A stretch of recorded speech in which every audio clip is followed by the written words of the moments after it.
आप सभी का फेवरेट शो वसुधा अपनी आने वाली कहानी में आपके लिए क्या कुछ नया और एक्साइटिंग लेकर आ रहा है। चलिए बात करते हैं दोस्तों। स्वागत है आप सभी का सीरियल अपडेट हिंदी में। मैं हूं राध्या सिंह। शो की आने वाली कहानी बहुत ही ज्यादा दिलचस्प रहने वाली है दोस्तों। शो की अपकमिंग स्टोरी में आप देखेंगे दोस्तों, देव ने जैसे ही बायोमेट्रिक स्कैन का रिजल्ट देखा उसके होश उड़ गए। रिपोर्ट में वसुधा का नाम देखकर उसने सीधा पूछा, वसुधा तुम इतने दिनों से ये राज मुझसे छुपा रही थी? लेकिन वसुधा के पास कोई जवाब नहीं था, सिर्फ उसकी आंखों में आंसू थे। आखिर ऐसा क्या हो गया, चलिए जानते हैं दोस्तों। पिछले एपिसोड में चौहान कंपनी के लोगों का सबसे बड़ा राज खुल गया। लोगों में जो आंखें हैं वो किसी और की नहीं बल्कि वसुधा की है। माधव ने सालों पहले गंगा घाट पर उन आंखों की तस्वीर खींची थी। वसुधा ने अपना चेहरा दुपट्टे से छुपाकर बायोमेट्रिक स्कैन करवाया ताकि देव को सच पता ना चले। लेकिन करिश्मा की चाल कुछ और ही थी। वसुधा से पूरे फॉर्म दिखाकर कंपनी के राइट्स अपने नाम करना चाहती थी। दोस्तों आज के एपिसोड में देव वसुधा को अकेले एक रूम में ले जाता है। उसका हाथ में बायोमेट्रिक स्कैन की रिपोर्ट होती है।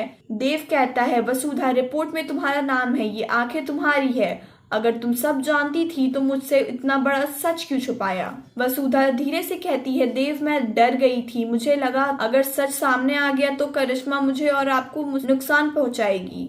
ये सुनकर देव का गुस्सा शांत हो जाता है। वो प्यार से कहता है, वसुधा तुम मेरी कंपनी की असली पहचान हो, तुम्हें कभी डरना नहीं चाहिए था।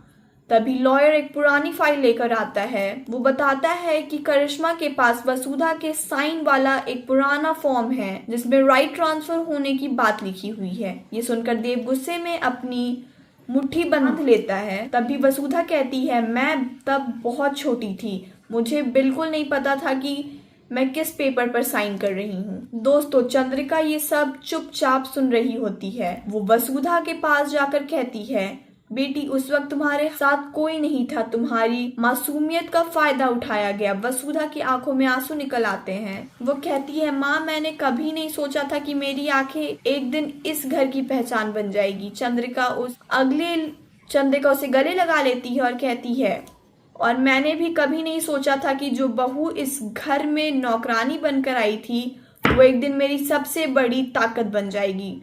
दूर खड़े प्रभात जी भी ये देखकर अपने आंसू पोंछने लगते हैं। लेकिन दोस्तों असली ट्विस्ट तो अब आता है। बाहर समर करिश्मा से मिलता है और कहता है, फॉर्म तो है लेकिन कोर्ट में ये भी प्रूफ करना होगा कि वसुधा ने साइन अपनी मर्जी से किया है। करिश्मा मुस्कुराकर कहती है, समर गंगा घाट पर उस दिन एक और गवाह भी था और वो आज भी जिंदा है। फिर वो फोन उठाकर माधव को कॉल करती है और कहती है, माधव अगर तुम कोर्ट में ये कह दो कि वसुधा ने अपनी मर्जी से साइन किया है तो पूरा केस हमारे फेवर में हो जाएगा। तो दोस्तों सबसे बड़ा सवाल ये है कि माधव सच का साथ देगा या करिश्मा की जाल में फंस कर देव और वसुधा को धोखा देगा। दोस्तों आपको क्या लगता है, अपनी राय कमेंट में जरूर बताएं। और अगर आपको हमारी ये वीडियो अच्छी लगती है तो सीरियल अपडेट हिंदी को लाइक करें, बेल आइकन जरूर प्रेस कर दें ताकि आने वाली वीडियो आप तक जरूर पहुंच सके। मिलते हैं अगले वीडियो में, तब तक के लिए बाय बाय।